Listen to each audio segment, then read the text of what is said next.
صرف ایک غسل جو آپ کو آزادی دلائے گا ہر بندش، جادو کے ذریعے مسلط کی گئی بیماری، جنات، شیاطین، بد روحوں سے۔ مالی اور کاروباری بندش ختم ہو، رزق اور خوشحالی میں اضافہ، نکاح و شادی کی بندش ختم، تمام نیگیٹو فورسز آپ سے دور ہو جائیں گی۔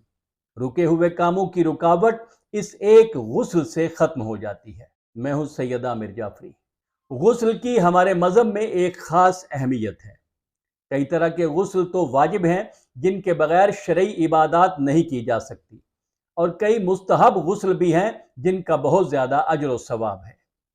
غسل جسمانی اور روحانی پاکیزگی، مذہبی فرائض کی ادائیگی اور صحت و تندرستی کو برقرار رکھنے کے لیے ضروری ہے۔ غسل نہ صرف ظاہری میل کچیل کو صاف کرتا بلکہ سستی اور تھکن کو دور کر کے توانائی بھی بحال کرتا ہے۔ لیکن اگر آپ کے جسم کو ظاہری میل کچیل کے علاوہ جادو، جنات، بیماری، نظر بد نے جکڑا ہوا ہو اور آپ کے تمام یا کچھ معاملات بندش کا شکار ہوں، یعنی کوئی اندیکھی طاقت آپ کو اپنے کاموں میں کامیاب نہیں ہونے دیتی، آپ مختلف بیماریوں کا شکار ہیں، مالی خوشحالی نہیں آ رہی، روزی اور کاروبار میں ترقی نہیں ہو رہی، لڑکے لڑکیوں کی شادیوں میں رکاوٹ آ رہی ہے، شادی شدہ ہیں تو میاں بیوی کے اختلافات نے زندگی جہنم بنائی ہوئی ہے، یا آپ کے معاملات پر کسی بھی طرح کی کوئی بندش ہو، تو ان چیزوں کا خاتمہ بھی صرف ایک غسل کرنے سے ہو جاتا ہے۔ اس غسل کا ایک خاص طریقہ ہے جس سے سارے نقصان دینے والے سفلی موکل، بد روحیں اور جن جو اس سے پہلے خود یا کسی کے بھیجنے کی وجہ سے آپ کے لیے پریشانیوں کا باعث بن رہے تھے، آپ سے پیچھے ہٹ جائیں گے اور آپ خود کو ہلکا پھلکا اور آزاد محسوس کریں گے۔ یہ غسل جادو کو مکمل بے اثر کر دیتا ہے اور آپ پر اثر انداز ہونے والی تمام نیگیٹو فورسز کو ختم کر دیتا ہے۔ جادوگروں کے منتروں سے اگر آپ بری عادتوں کا شکار ہو گئے ہیں یا برے لوگوں کے ساتھ آپ کے تعلقات ہو گئے ہیں تو یہ غسل ان کے منتروں کو توڑ دے گا۔ اسی طرح شادی، بیاہ اور رزق و روزگار کے معاملات میں آپ چاہنے اور کوشش کرنے کے باوجود آگے نہیں بڑھ پا رہے تو یہ غسل ان معاملات میں آپ کی رکاوٹیں دور کر دے گا۔ آپ کی صحت اور خوشحالی کے لیے اور تمام برے اثرات سے محفوظ رہنے کے لیے میں یہ مشورہ دوں گا کہ ہر مہینے ایک دفعہ یہ غسل ضرور کر لیا کریں، اور اس غسل کا بہترین وقت ہر قمری مہینے کا پہلا اتوار ہے۔ اس غسل کا طریقہ بڑی احتیاط سے سنیے گا تاکہ اس میں کوئی غلطی نہ ہو۔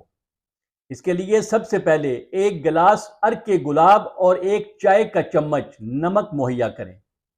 گلاس پاس رکھ لیں اور نمک پر 1 مرتبہ سورہ الحمد، 110 مرتبہ سورہ توحید اور 7 مرتبہ آیت الکرسی پڑھ کر اس کو عرق گلاب کے گلاس میں ڈال کر مکس کر لیں۔ یہ گلاس لے کر باتھ روم میں چلے جائیں اور اسے وہاں کسی شیلف وغیرہ پر رکھ دیں۔ اس کے بعد آپ نے باتھ روم کے عام پانی سے غسل ترتیبی کرنا ہے، یعنی سب سے پہلے اپنا سر اور گردن دھونا ہے، لیکن دھونے سے پہلے دل میں نیت کرنی ہے کہ جو سورہ توحید ابھی میں نے نمک پر پڑھی ہے اس کے ساتھ غسل کر رہا ہوں قربتاً اللہ۔ یہ نیت کر کے سر اور گردن دھوئیں، پھر شاور سے پیچھے ہٹ کے یہی نیت دوبارہ کر کے جسم کا دایاں حصہ دھوئیں، پھر شاور سے پیچھے ہٹیں اور تیسری بار نیت کر کے بایاں حصہ دھوئیں، یعنی یہ سارا غسل ہی ایک طرح کے دعائیہ انداز میں ہوگا۔ اس کے بعد نمک والے عرق گلاب میں تھوڑا سا پانی ملا لیں، یہ پانی اپنے چلو میں ڈالیں اور پہلے کی طرح نیت کر کے اپنے سر، منہ اور گردن پر مل لیں، پھر نیت کر کے اسی طرح چلو میں ڈال کے جسم کے دائیں حصے پر پاؤں کے تلووں تک مل لیں، پھر تیسری بار نیت کر کے جسم کے بائیں حصے پر تلووں تک مل لیں۔ اس کے بعد اس میں اگر کچھ پانی بچ جائے تو سر اور دائیں بائیں پورے جسم پر مل لیں۔ یہ احتیاط کرنی ہے کہ یہ پانی جسم کے ہر حصے تک پہنچ جائے اور یہ پانی نیچے نہ گرے۔ اس کے بعد پاک و پاکیزہ لباس پہنے اور کپڑے پہنتے ہوئے سورہ کافرون کی تلاوت کریں۔ انشاءاللہ اب آپ آزاد ہیں۔